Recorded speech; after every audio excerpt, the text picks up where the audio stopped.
The Joker is one of the most memorable villains ever created. With a plethora of adaptations from live action to animation, this character has left their mark on pop culture for the past 100 years. With The Joker 2, or Joker Folie A Deux, releasing in theaters this week, I want to go back and look at every titular live action or theatrical portrayal of the character and see how well or terrible some adaptations get this character. With that being said, I don't want to throw these guys up on a standard tier list without adding something unique to the process. So, I'm going to be breaking down these portrayals into 4 categories: look, acting, faithfulness to comics, and the overall movie they're in, and how well they're used in the story of it. Each category will be based on a score of 10 points, and then that will determine what place they fall on the tier list. As for TV show adaptations like Cameron Monaghan, I'll be using montages of clips of his performance as Jerome and Jeremiah to include him into the list, as I can't watch the entire 25 episodes he's in for time purposes. So with that being said, let's dive into the dark world of the clown prince of crime, the Joker.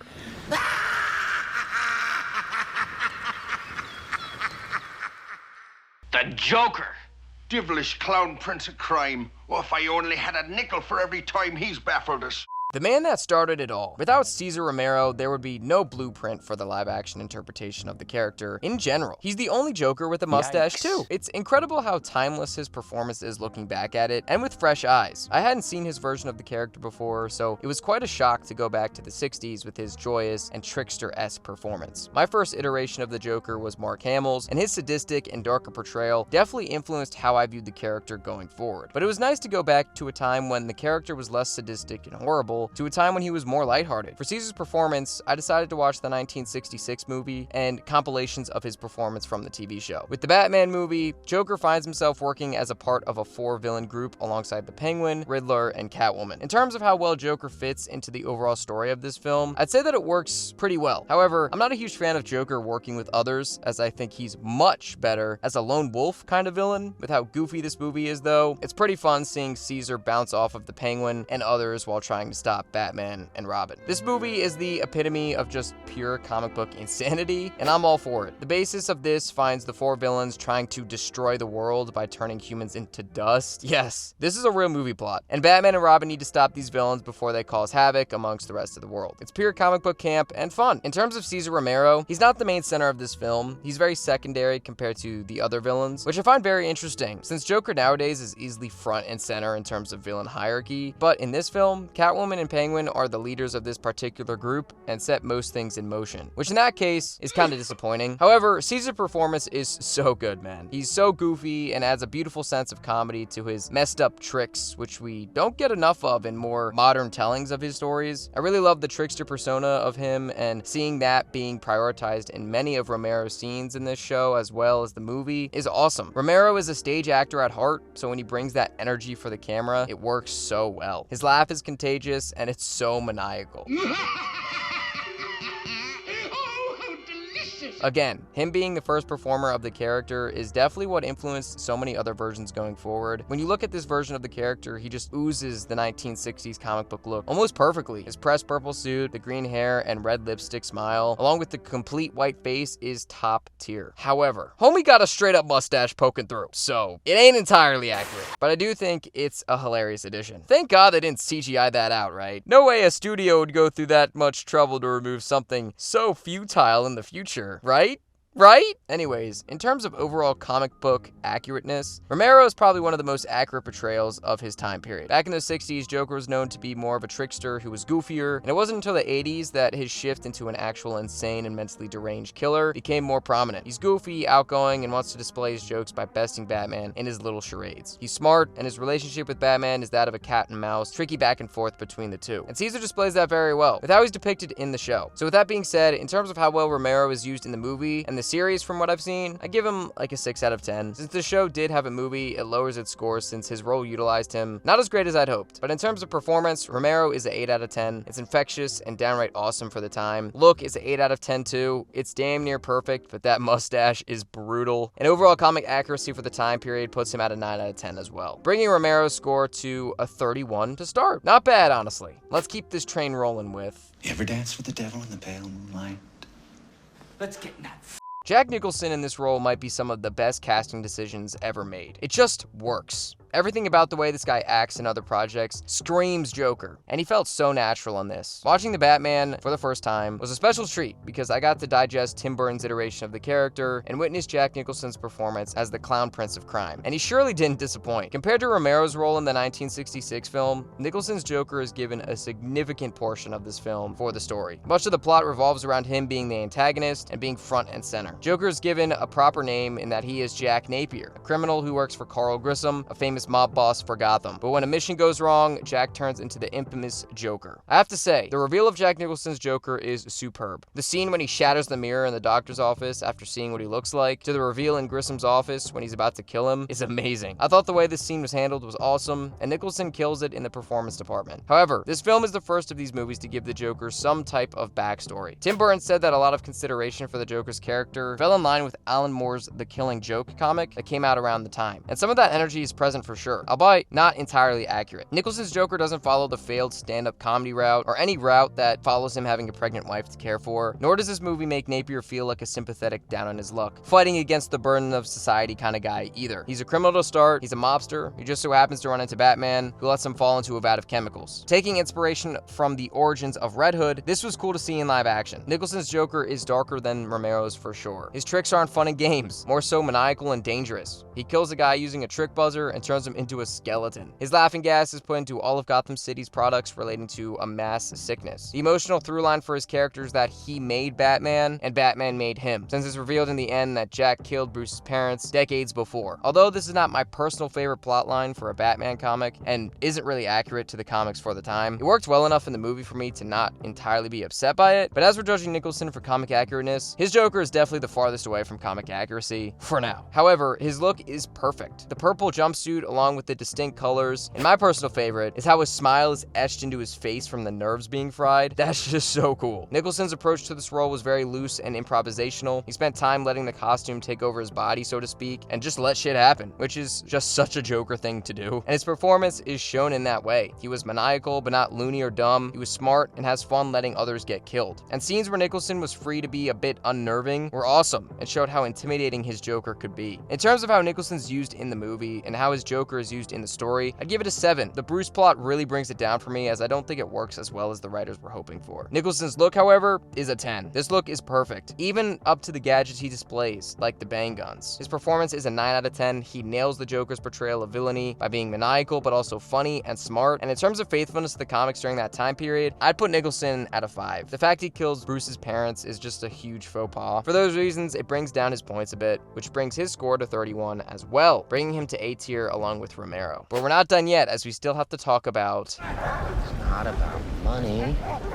It's about sending a message. I mean, wow. It's been a while since I've rewatched The Dark Knight, and I couldn't help but think that maybe the film didn't hold up as well as I was expecting. But oh my, was I wrong. In general, this film is a masterclass in story, utilizing its characters to tell a phenomenal Batman movie. The dynamics portrayed by every character are written with such nuance and care that it's astonishing. However, this movie is often praised for Heath Ledger's performance as the Joker, and yeah, it makes sense still. Sorry if this isn't a shocking hot take here, ladies and gents, but Heath's Joker is just so goddamn well done, with numerous scenes in this film that prove how amazing he is as this character, but also how the writers wrote him so well. Joker is the pillar of this story. He is the reckoning and havoc being created against this city that makes the cops go crazy trying to stop him, but also keeps Batman on his toes, trying to calculate what he'll do next. Joker is always one step ahead of the cops and Batman at all times, concocting plans to upset the established order. He gets major players in Gotham killed, like Commissioner Loeb or Judge Shirillo, or the numerous other cops or mobsters he disposes of within the film's timeline. He is the unstoppable force that keeps this movie's plot going forward, which leads to numerous scenes in this film that captures Joker's essence perfectly, as well as his relationship with Batman. See, in this film, Joker is never predictable or easy to read. He portrays himself as a man of chaos in the scene he has with Dent, but that's not true. Everything he does is calculated, down to every final decision. Even his plans going wrong lead to other major decisions characters like Batman have to make. Ledger's Joker makes people uneasy, not because he's crazy, but because he pretends to be. This Joker is the most intelligent one on this list. He makes Batman question his own decisions, gets cops confused, he gets locked up on purpose to get his hands on Lau so he could kill even more cops while Batman is away chasing after Rachel, who turns out to be Harvey. And he corrupts Harvey into believing an anarchy and the fairness in chance, so a symbol of hope can be tainted for the whole of Gotham. This Joker understands the incredibly obscure nature of the relationship he has with Batman. It's so perfectly adapted, you'd have thought these two knew each other for decades instead of just this one movie. The whole interrogation scene surmises Joker's relationship with Batman so well, as it shows how self-aware the Joker's place in society is, but also how he wakes up Batman's perception of himself towards the city, how the city will utilize you until they feel like casting you out, or Joker's final speech to Batman to end the movie, how he knows Batman will never kill him because of his rule, and that I think you and I are destined to do this forever. That's just textbook Batman and Joker right there. Joker only wants to keep testing Batman and his morality, pushing him to either reveal who he is or see if Batman will break his #1 rule in order to stop him once and for all. Ledger's Joker may not be as goofy with tricks or jokes like Nicholson or Romero, but he does have the textbook relationship down pat, as well as the cunning, manipulative, smart persona that is textbook Joker. It is also amazing how much Ledger put into prepping for the role. The amount of time he spent putting effort into journalizing his thoughts while he was concocting different ways to go about playing the Joker is really, really well done, and is some of the most crazy amounts of effort I've seen an actor go for this role as of now. In terms of Ledger's use in the story for The Dark Knight, it's a 10 out of 10, along with his performance being a 10 out of 10 as well, both perfect for the movie. His look as the Joker is an 8 out of 10. I love the classic look preferably, however, the grittiness involved with Ledger's suit, as well as the constant reminder of his scars, is a great look. And in terms of overall faithfulness to the comics, this is a 9 out of 10. The relationship inspired by the comics is textbook Batman and Joker, as I mentioned before. Ledger's Joker doesn't need an origin, which is the most faithful to the comics in reality for the Joker, since his backstory is very uncertain, which is what I love so much about this version too. His iconic scars monologue is always changing throughout the film, so he's just making up these stories as he sees fit in the moment. Another keen look at how manipulative this version of the Joker is. They can't identify his true name, origin, they can't even locate where he got his new suit from. This is how Joker is supposed to be, a mystery, and I think that's awesome. Ledger's total score is a 37, ranking him in S tier. But it's time we move away from the big screen for a bit, somewhere a bit smaller. Someone who, quite frankly, doesn't get the appreciation he deserves. Hi, gorgeous. Keep moving, Ginger. Just being polite. The Clown Prince of Crime for the small screen. A lot of people overlook the TV show Gotham since its portrayals of some characters aren't the best, and since it came out during the superhero TV boom of the mid-2010s, it kinda got overlooked. However, as someone who has watched every episode that has come out, I know this show was underrated. And one of the highlights of the entire series was watching Cameron Monaghan steal every scene he was in as Jerome and Jeremiah Valeska. The show did something very interesting by turning the Joker's origin and making it two different people. Brothers, in fact, which is a strange choice, but it worked for the show anyways. A lot of the plot in their earlier seasons revolved around Gordon having to deal with new crimes and criminals every episode, whereas the overarching plots didn't come into effect until later seasons. However, one of the titular intros to famous characters was Jerome's, who murdered his mother and tried to get away with it. With this, we get a fantastic twist that Monaghan played out really well. As seasons progressed though, his character had more sway and became a more serious threat. With Jerome, his peak was kidnapping Bruce Wayne, killing a whole station full of cops, going on live TV and killing even more people,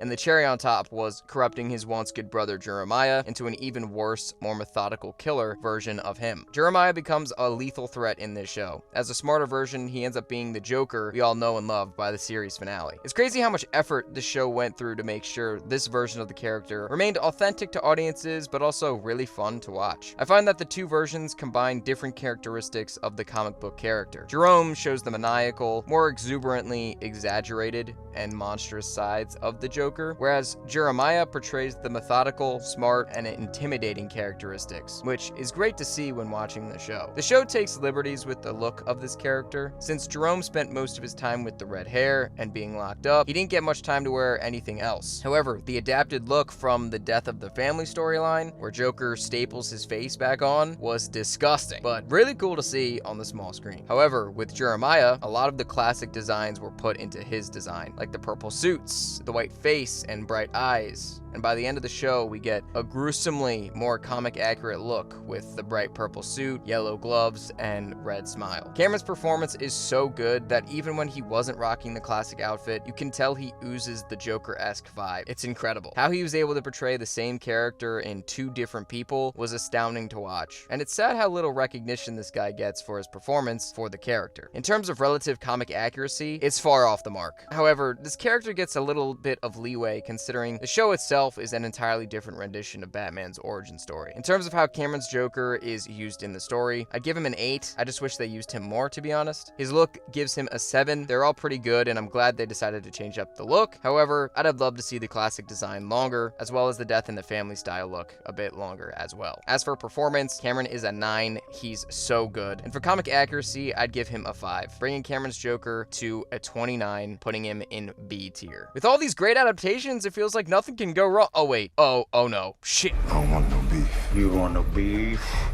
You don't want no beef? You don't want no beef?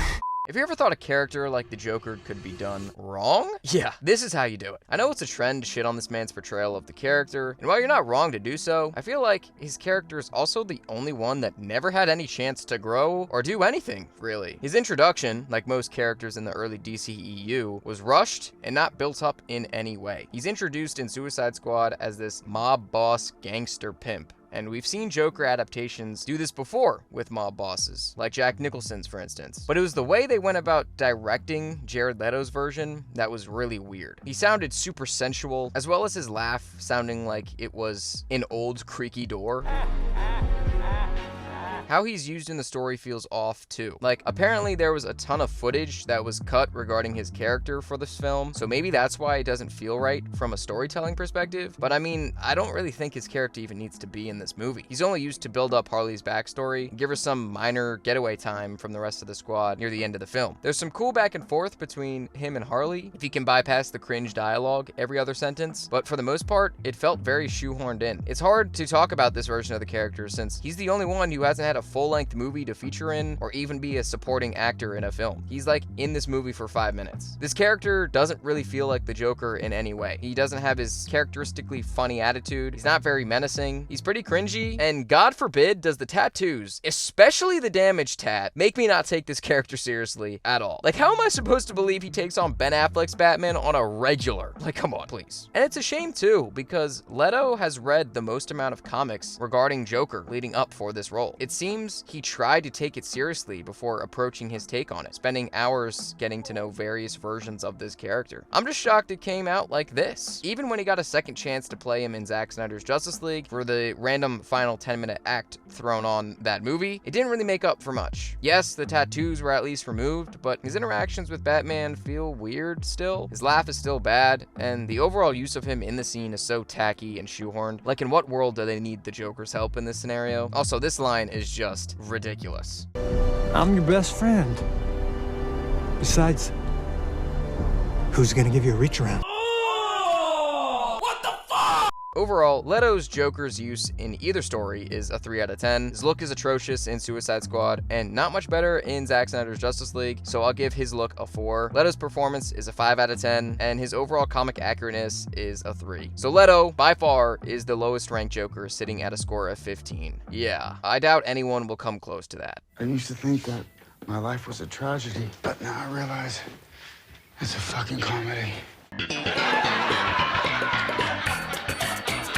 Now, Joaquin's Joker is interesting. He's the only person on this list who's been able to take a crack at this character more than once, now that his sequel, Joker, Folie A Deux, has released. However, the two films are very different in how they portray the Joker, so I plan to rank these films separately first, and then combine the scores and average him out to get our final ranking for the list. In terms of how well Joker is used in his first movie, I'd say this film is a very complex variation of the Joker's origin. One thing these films do so well is taking every iteration of the Joker and making them feel different from one another. Props to the writers and actors, because of all these versions, they have so many different characteristics that help me as a viewer tell them apart. But in this story, Joker is named Arthur Fleck, and he's one of the lower class members of society who gets forgotten about by the elites of the world. In a similar fashion to Ledger's, albeit the circumstances are different, it isn't until Phoenix's Joker messes with the established order of the city that people take notice of his actions. The story shows how battered and beaten Arthur is when trying to live a genuine, normal life. His actions towards good only get him nowhere, loses his job on account of his coworker ratting him out, he gets beaten up numerous times by random people, and gets looked at strangely by people because of his laughing condition, which in terms of a storytelling perspective is a really cool factor and use of his laugh, because it takes something that usually hinders his life by making him laugh when he's uncomfortable or sad, and turns it into the release of his true self once he's the Joker later on. The story makes you want to sympathize with this version of his character, and it's very heavy-handed to show us just how radically different people like Murray or Thomas Wayne see the world compared to Arthur. From the opening scene alone, you can see how the character starts versus how his character ends in the film. In the opening, he's beaten and alone for trying to be a clown in a society working for the big man, whereas at the end, he's surrounded by people chanting his name, replicating his clown look as it's taken on a meaning of upsetting the elite order. This movie is very unsettling because it makes you question a lot of the time whether you agree with Arthur or not, because some of the people he's killing aren't necessarily innocent civilians. They're people with mental illness who ruined his life in the past, people who've betrayed his trust and backstabbed him, and random people only looking to taunt and beat him. It's a crazy contrast from other Joker portrayals in the past where this empathetic and introspective look at his character are the reasons for why he is the way he is. Arthur is a man gleaming for a world where he's the star, and this vision in his psyche where he imagines this stuff is very well done. Noticing how his comedy shows perform, how he believes he has the girl of his dreams, or getting the attention of Murray and kind words sent his way, only for all of this to be contrasted with the sick realization that none of this actually happened. And seeing Arthur fully break after realizing his mom adopted him and lied to him his whole life, leading to moments where he was beaten and tied to radiators for hours, is insane. And that the only time he's felt truly free is when he puts on this clown makeup and speaks with that purpose. The purpose to make the civilized society wake up and notice its issues, starting with the death of Murray, the guy most unequipped to judge people from a distance. Joker's riots lead to the people finally standing up and realizing their worth, which leads to the death of Bruce Wayne's parents. Joker is a sadistic, sympathetic look at how one man from a broken home in a city that doesn't see him can turn into a prophetic monster with a cause, and takes a page out of the Killing Jokes book where one bad day can really alter the course of one's own morality. It goes without saying that Phoenix's performance is stellar. He brings to life this version of the Joker so well, and it makes complete sense why this man won his Oscar for the role. I find that his look for the Joker is an interesting rendition of the iconic character, although I'd have loved the final suit to be purple. What can I say? I'm a simple man. Since this movie is set in its own universe, it has the ability to retell things in a different way, like with how Bruce's parents die from the Joker riots instead of being robbed. In a similar fashion to Nicholson's Joker, I'm not a huge fan of this. However, I think it ties in thematically way better than Nicholson's does. So, in all fairness, for Joaquin's Joker in this film story, I'd give him a 10. I think Arthur is used very effectively to tell this story, and in terms of performance, I'd also give him a 10, considering his acting in this movie was so good, especially in scenes where he's just alone, going insane and dancing. He definitely deserved that Oscar. Overall look, I give him a 6 out of 10. It's not my preferred look for the character, and in terms of comic accuracy, I'd say this film is a 6 out of 10, including his famous stand-up comedy route was really cool, but other than that, this movie strays away from any other comic accurate plot points. This brings his total score to 32. However, it doesn't end there, as we need to talk about...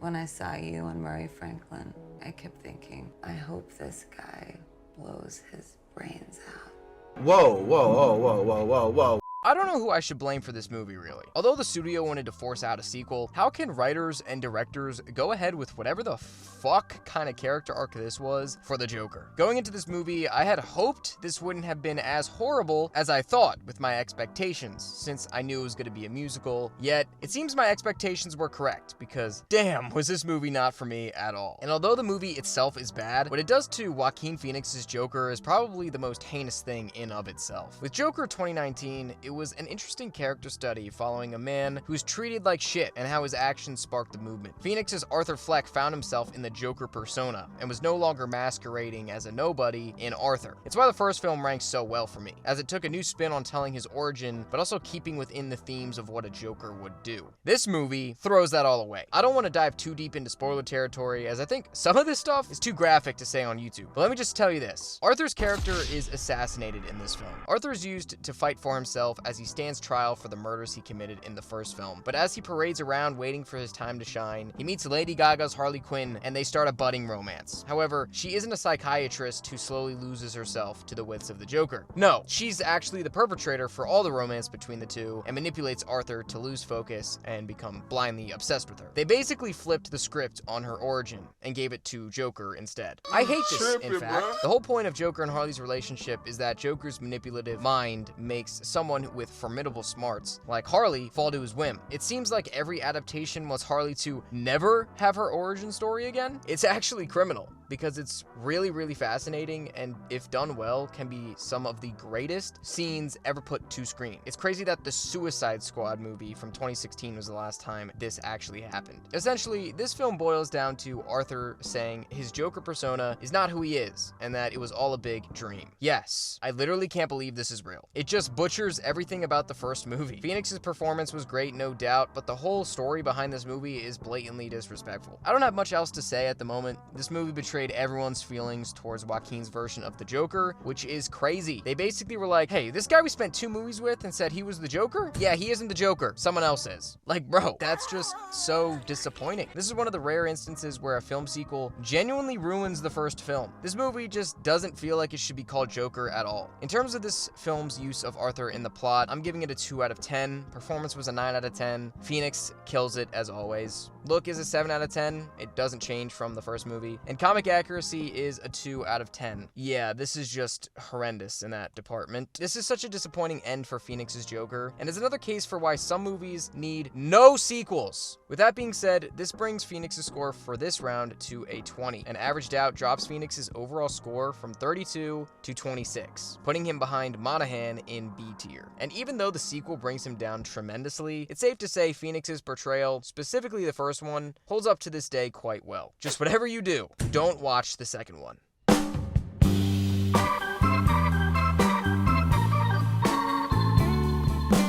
Having seen all of these performances has been a real treat, besides a few. To see how each actor represents their take on the character, it's been a really fun watch. As I mentioned before, each version has such a distinct feel for the character that it becomes hard to tell the similarities between them all. If I had to choose my particular favorite version of the Joker, it would be the one that is a master manipulator, one who has fun toying with Batman and makes him second guess his decisions, but still has zany fun with gadgetry, and is also insanely serious when he needs to be. I'm also a huge fan of the Joker having no origin at all either. Wait, this sounds like it's just Heath Ledger's version. You're goddamn right. Anyways, which version of the character is your favorite? Which movie that they're in surprised you most? Sound off in the comments below, and while you're down there, hit the subscribe button and give this video a like. YouTube likes when you do that, and it'll push this video out to more people like you who want to see these videos all the time. If you want access to these videos early, feel free to join my members tab and help support the channel. That's all I have for today, guys. I'll see you all in another one very soon. Peace out.